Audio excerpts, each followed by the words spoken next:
आइए ध्यान दीजिएगा,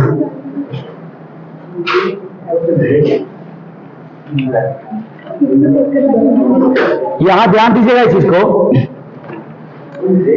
लास्ट कल के क्लास में बोले,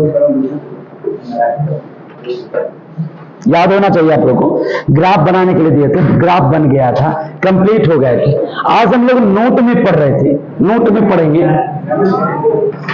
आवाज नहीं हो, ध्यान दो रे बच्चा।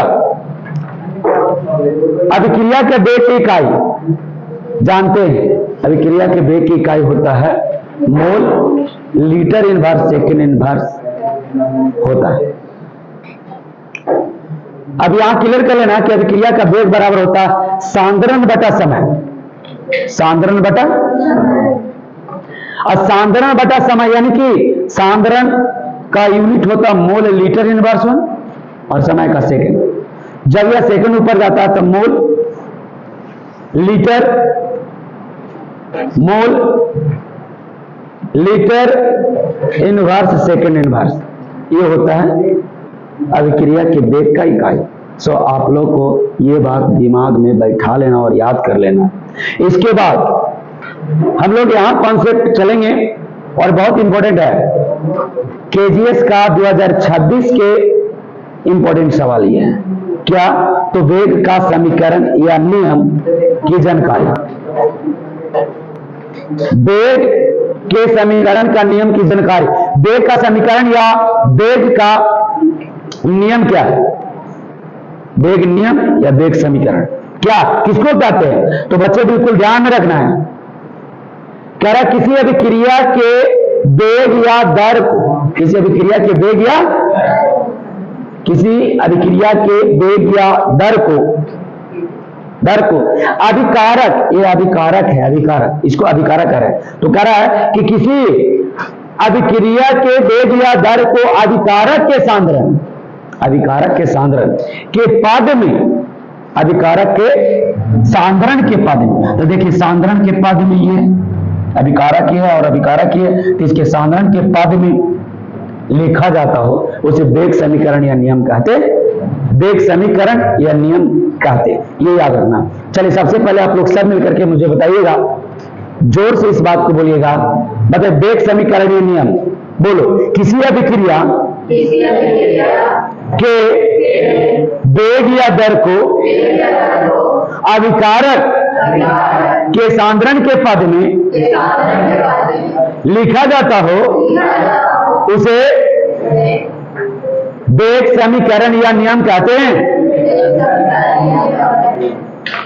ये बात याद रखना। अब यहां ध्यान देना, एक हम रिएक्शन लिखे, ए पर पावर बड़का प्लस बी पर पावर बड़का बी, एरो सी पर पावर बड़की सी प्लस में डी पर पावर बड़की डी, यानी ये रिएक्शन है। जरा में अभिकारक ये बता रहा है, प्रतिफल ये बता रहा है, और अभिकारक को ही सांद्रण के पद में नोट किया जाता है।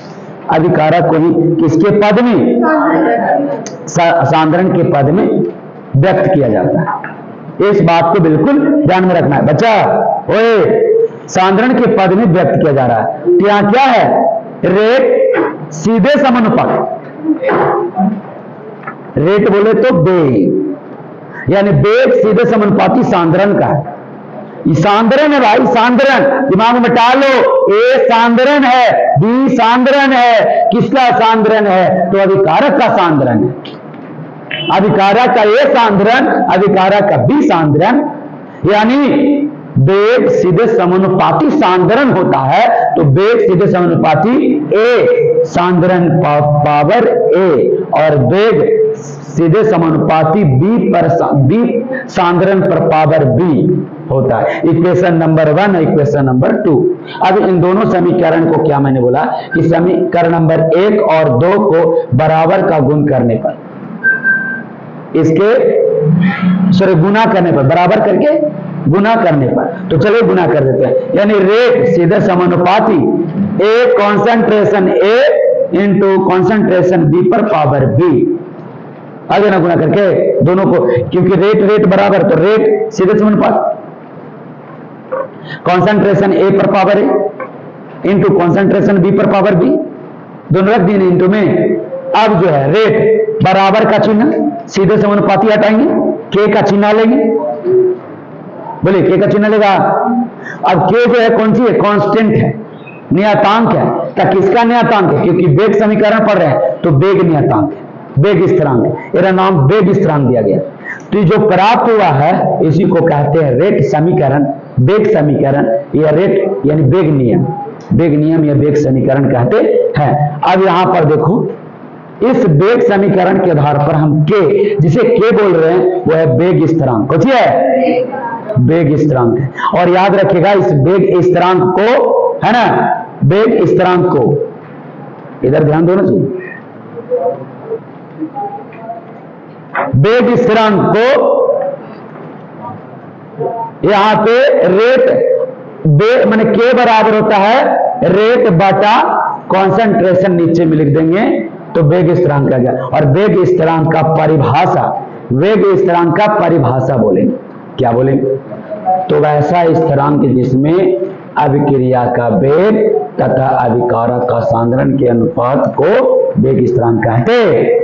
इसको याद रखिएगा। चलिए एक बार फिर से देखना चाहते हैं ये बात को, यहां से ये कॉन्सेप्ट को बिल्कुल ध्यान में रखना है कि concept of rate of equation law ऐसा होता है, यानी वेग का समीकरण या नियम की जानकारी, यानी इसका जो है परिभाषा, किसी अभिक्रिया के वेग या दर को अभिकारक के सांद्रण के पद में लिखा जाता हो या उसे वेग समीकरण या फिर नियम कहते हैं। जैसे यहां आप देख सकते हैं इस चीज को कि a पर पावर a, b पर पावर b, c पर पावर c, d पर पावर d, ये अभिकारक हो गया, प्रतिफल हो गया। अभिकारक के सांद्रण के पद में लिखना है तो वेग सीधे समानुपाती कॉन्सेंट्रेशन a पर पावर a, वेग सीधे समानुपाती a b पर कॉन्सेंट्रेशन b पर पावर b। समीकरण नंबर 1, समीकरण नंबर 2, दोनों समीकरण को बराबर करने के बाद गुना कर देंगे तो रेट सीधे समानुपाती a concentration a into concentration b पर पावर b, ये आ गया।